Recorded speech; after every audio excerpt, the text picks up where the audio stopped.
Et pour combien?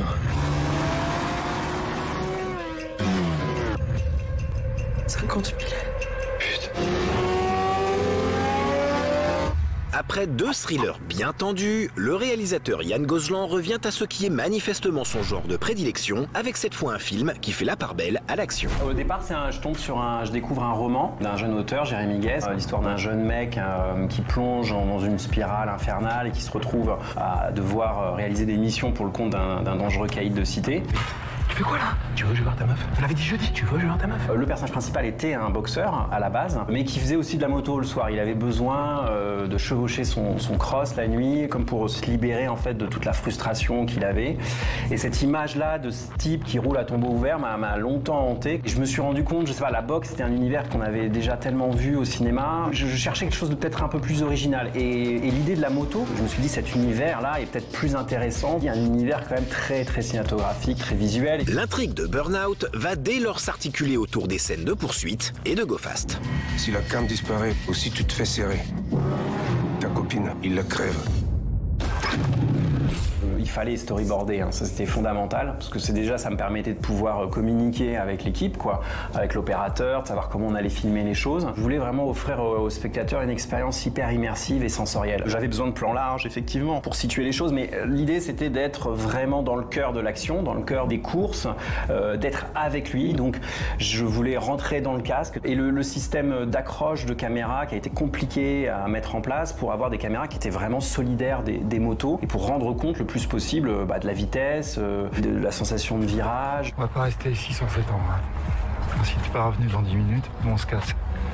Et tu te démerdes. Une sensation de vitesse accentuée parfois en post-production. On n'a pas accéléré l'image parce que l'accélération très vite en fait, tu accélères toute l'image donc du coup tu vois les autres voitures et tout ça donc ça rend le truc pas vraisemblable, pas crédible du tout. En revanche là, j'ai renforcé des vibrations numériques parfois sur certains plans pour donner cet aspect de vitesse. En fait, il fallait que je trouve un juste équilibre. Quand il n'y avait pas assez de vibrations à l'image, en fait, quand vraiment la caméra était extrêmement solidaire de la moto, le mec pouvait être à 250, je n'avais pas la sensation de vitesse. Et la vibration de l'image a renforcé cette sensation de vitesse. Tout droit, le pont, le tunnel, à gauche, lampadaire rouge, je reviens.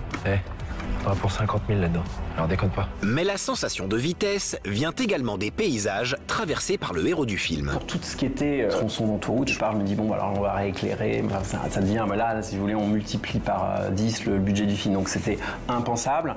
En fait il fallait que je choisisse des endroits le plus possible éclairés. Et effectivement pour donner cette sensation de vitesse, j'ai sélectionné le plus possible tout ce qui était pont, tunnel, puisque ça allait vers cette idée de côté hypnotique, sensoriel.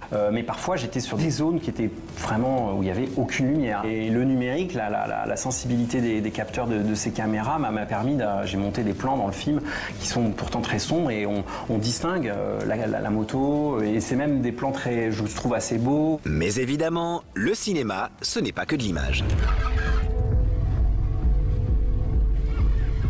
Je savais que le son allait être crucial dans le film. Bon, on dit ça tout le temps, hein. Mais là, sincèrement, parce que comme je le dis, je voulais vraiment faire un film immersif et sensoriel, et le son est un élément crucial pour créer ce côté sensoriel. Il y avait beaucoup d'éléments sonores. Il y avait le bruit des bécanes, les moteurs, la respiration du personnage dans le casque, il y avait la musique. Enfin bon, j'avais une sorte de richesse sonore, et le risque, si tu veux, c'est que ça devienne une sorte de magma sonore agressif, quoi. Et je voulais pas du tout ça. Je voulais que le son soit puissant, mais en même temps qu'il soit précis. Ce qui était intéressant, c'était parfois de ne pas avoir une introduction à une séquence, de rentrer tout de suite dans le cœur de l'action. Par exemple, dans la moto, on est tout de suite dans un virage, donc on est saisi par un bruit extrêmement violent.